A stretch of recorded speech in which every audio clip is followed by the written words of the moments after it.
Hi అండి, నమస్తే. Welcome back to our channel. ఈరోజు మనం టేస్టీ అండ్ హెల్దీ స్వీట్ రెసిపీని తయారు చేసుకుంటున్నాము. మనం బయట స్వీట్ షాపుల్లో కొన్నా కూడా ఇంత టేస్ట్గా, ఇంత హెల్దీ అయిన స్వీట్ ఎక్కడ మనకి దొరకదండి. ఇది చాలా టేస్ట్గా, చాలా బాగుంటుంది. ఈ స్వీట్ తయారు చేయడానికి మనం పాలు కానీ, పంచదార కానీ, బెల్లం, తేనె ఇవేమి కూడా వాడమన్నమాట. ఈ 4 ఐటమ్స్ని వాడకుండా ఈ స్వీట్ని ప్రిపేర్ చేసుకుంటున్నాం. అది ఎలా తయారు చేసుకోవాలో ఈ వీడియోలోకి వెళ్ళి చూసేద్దాం పదండి. ముందుగా స్టవ్ మీద ఒక ప్యాన్ పెట్టుకుని 1 కప్పు పల్లీలు వేసుకుని లో ఫ్లేమ్ మీద పల్లీలు లోపల వరకు ఫ్రై అయ్యేంత వరకు దోరగా వేయించుకోవాలండి. ఇవి ఇలా పొట్టు పగులుతాయి చూసారా? ఇలా పొట్టు పగులుతున్నప్పుడు ఇవి ఒక ప్లేట్లోకి తీసేసుకొని వీటి పొట్టుని సపరేట్ చేసుకుని ఒక మిక్సీ జార్లోకి తీసుకోవాలి. వీటిని కొంచెం కోర్స్గా గ్రైండ్ చేసుకోవాలండి. ఇది మనకి మరి మెత్తగా పౌడర్ కింద చేసుకోకూడదు. రవ్వలాగా అక్కడక్కడ పలుకులు ఉండేటట్టుగా గ్రైండ్ చేసుకుని ఒక ప్లేట్లోకి వేసుకొని పక్కన పెట్టుకోండి. ఇప్పుడు ఇదే మిక్సీ జార్లోకి 1 కప్పు పచ్చి కొబ్బరి ముక్కలు వేసుకోవాలండి. దీనిపైన ఉన్న బ్లాక్ పార్ట్ని తీసేసుకుని ఇలా చిన్నగా ముక్కల కింద కట్ చేసుకుని వేసుకోవాలి. ఇందులోకి ఒక 2 యాలకులు వేసుకొని 1 కప్పు, చిన్న కప్పు అనమాట, పటికి బెల్లం వేసుకుంటున్నాను నేను ఇందులోకి. మీరు కావాలంటే పంచదారని కూడా యూస్ చేసుకోవచ్చు దీని ప్లేస్లో.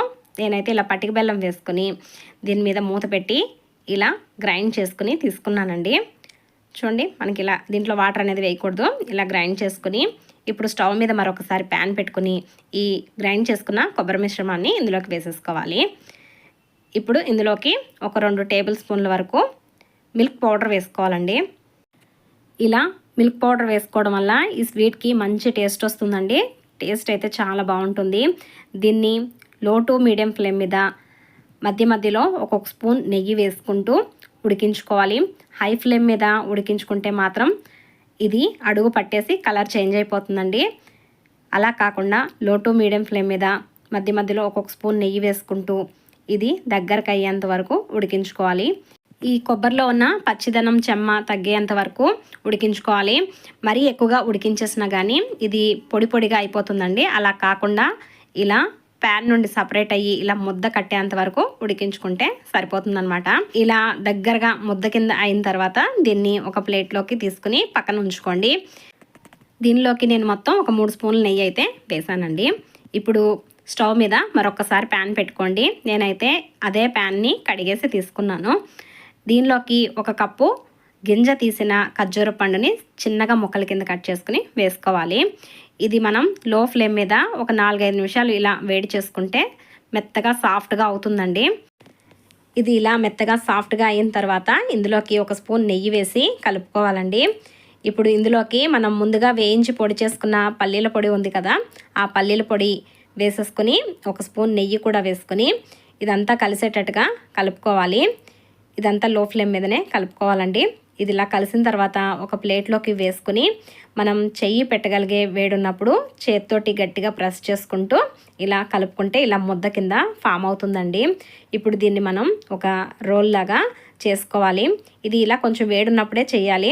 చల్లారిపోతే మాత్రం మళ్ళీ గట్టిగా అయిపోతుందన్నమాట. మీరు ఏదైనా మౌల్డ్లో వేసుకునైనా కూడా చేసుకోవచ్చు. ఇలా రోల్ కింద చేసుకున్న తర్వాత ఇలా చపాతీ కర్రతోటి పైన ఇలా ఒక్కసారి ప్రెస్ చేసామనుకోండి, ఇలా కొంచెం ఫ్లాట్గా అవుతుంది.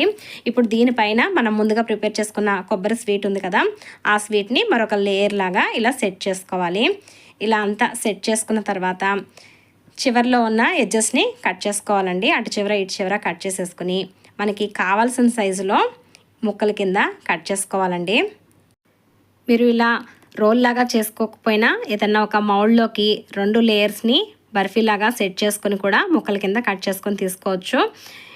నేను ఇలా ముక్కల కింద కట్ చేసుకుని దీనిపైన మనకి నచ్చిన డ్రై ఫ్రూట్స్ తోటి గార్నిష్ చేసుకోవచ్చండి. నేనైతే ఒక బాదం పలుకు పెట్టుకుని ఇలా గార్నిష్ చేసుకున్నాను అనమాట. నేను ఈ స్వీట్ ఇంతకీ ఎందుకు చేశానో చెప్పమంటారా? మా వారు పిల్లలు స్కూల్కి ఆఫీస్కి వెళ్ళేటప్పుడు నాకు ఒక ఛాలెంజ్ ఇచ్చారనమాట. నువ్వు పాలు, పంచదార, బెల్లం, తేనె ఇవేమీ వాడకుండా స్వీట్ తయారు చేయగలవా అని చెప్పి ఒక నాకు ఒక ఛాలెంజ్ ఇచ్చారండి. నేనైతే ఇలా స్వీట్ని ప్రిపేర్ చేసి రెడీగా ఉంచాను మా వాళ్ళు వచ్చేసరికి. చూడండి, స్వీట్ అయితే టేస్ట్ చాలా ఎక్సలెంట్గా ఉంది. మా పిల్లలు మా వారు తిని చాలా ఎక్సలెంట్గా ఉందని నాకు 100కి 100 మార్క్స్ వేశారండి ఈ స్వీట్కి. నేను ఈ ఛాలెంజ్లో విన్ అయ్యానంటారా? కింద కామెంట్లో చెప్పండి. వీడియో నచ్చితే లైక్ చేసి నా ఛానల్ని సబ్స్క్రైబ్ చేసుకోండి. మరొక మంచి వీడియోతో